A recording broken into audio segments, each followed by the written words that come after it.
নমস্কার বন্ধুরা, অকষ্ট কল্পনা ব্লগে সবাইকে স্বাগত জানাই। এখন বাজে সকাল 9:30। এই যে দেখতে পাচ্ছেন, এগুলো হচ্ছে নারকেল দড়ি। আর এই দড়ি দিয়ে কিন্তু এই যে মস্টিক বানাচ্ছে।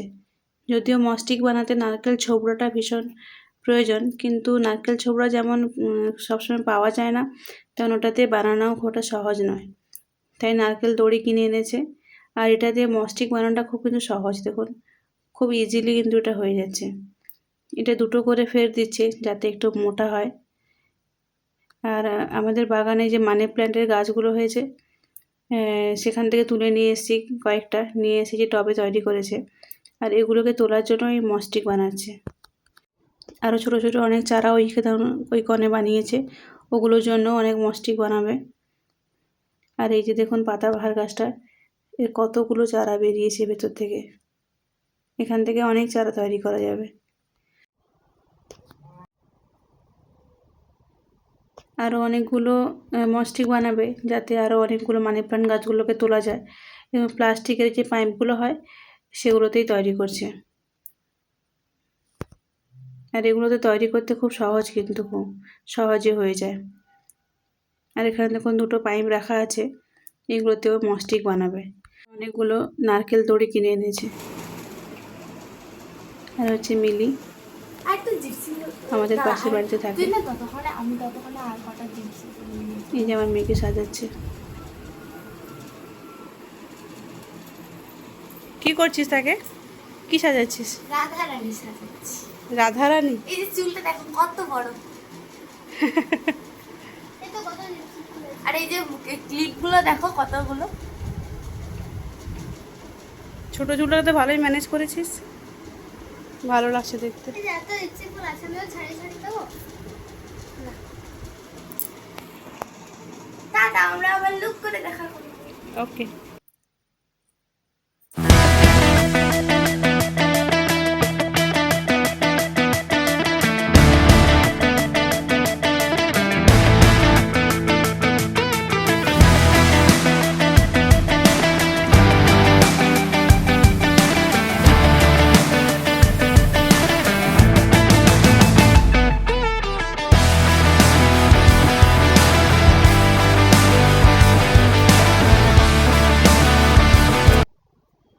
বাড়িতে অনেক দিন পরেই কাবাব তৈরির জন্য মাংস নিয়ে এসেছে।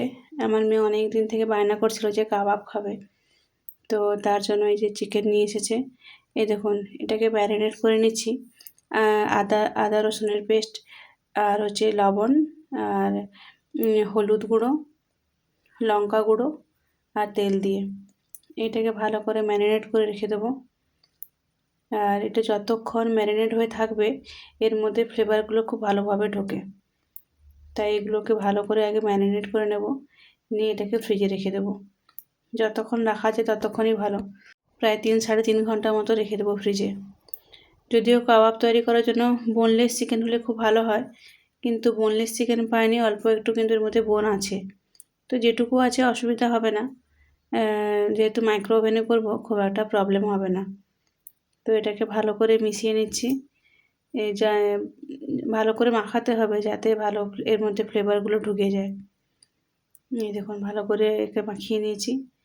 এর মধ্যে অল্প একটু তেলও দিয়ে দিচ্ছি, যাতে এই মশলাগুলো ভালোভাবে ওর মধ্যে ঢোকে।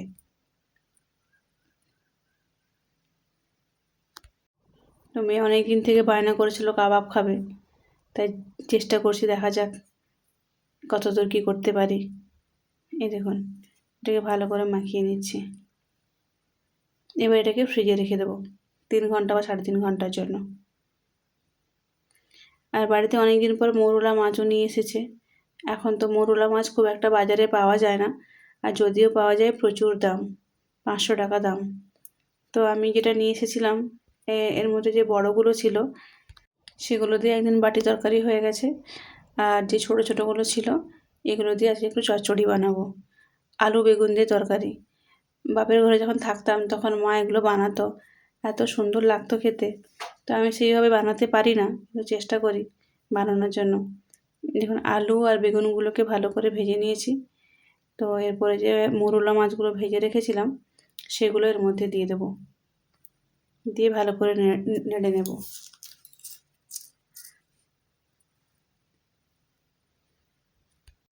আগে আগে মৌরলা মাছ কত পাওয়া যেত, কিন্তু এখন বাজারে সবসময় পাওয়া যায় না।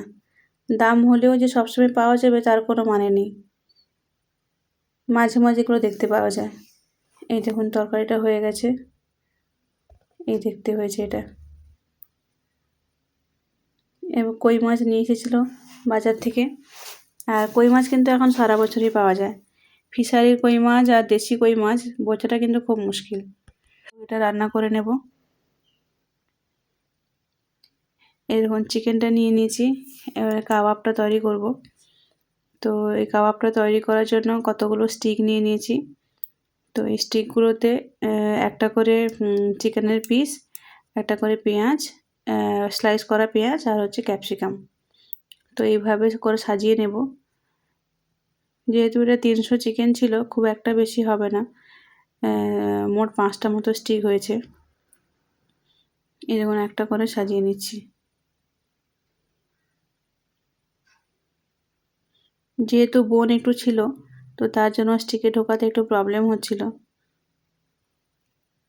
তো যাই হোক, কোনো অসুবিধা হবে না, ঢুকিয়ে নিয়েছি সাইড করে। এই দেখুন একটু বোন থাকার জন্য ঢোকাতে একটু প্রবলেম হচ্ছে, এই জন্য সাইড করে ঢুকিয়ে নিয়েছি। এইভাবে পেঁয়াজ ক্যাপসিকাম দিয়ে পুরোটা সাজিয়ে নেব। আর এটা যেহেতু মাইক্রো ওভেনে করবো, 180 ডিগ্রি টেম্পারেচারে প্রথমে 10 মিনিট দেব, তারপরে বের করে আবার উল্টে একটু অয়েল ব্রাশ করে এরপরে আবার 5 মিনিট দেব। 15 মিনিটে হয়ে যাবে। এর থেকে যদি বেশি সময় দিই তাহলে চিকেনগুলো পুরো ড্রাই হয়ে যাবে আর টান লাগবে, খেতে ভালো লাগবে না।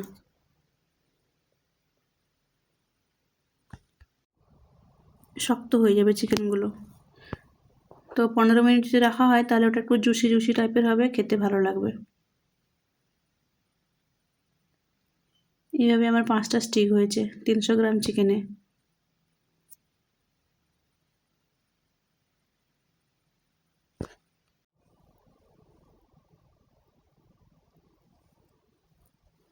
দেখুন সবগুলোকে এইভাবে সাজিয়ে নেব।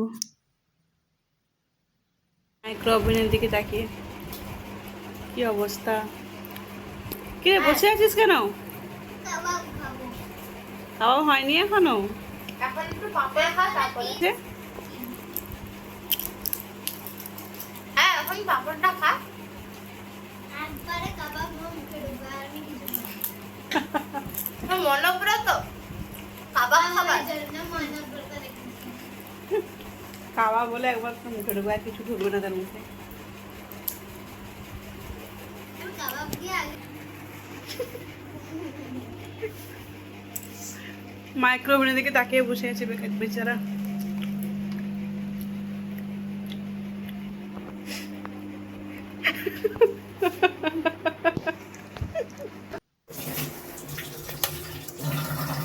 দেখুন তন্দুরিটা, সরি চিকেন কাবাবটা এই যে হয়ে গেছে রেডি।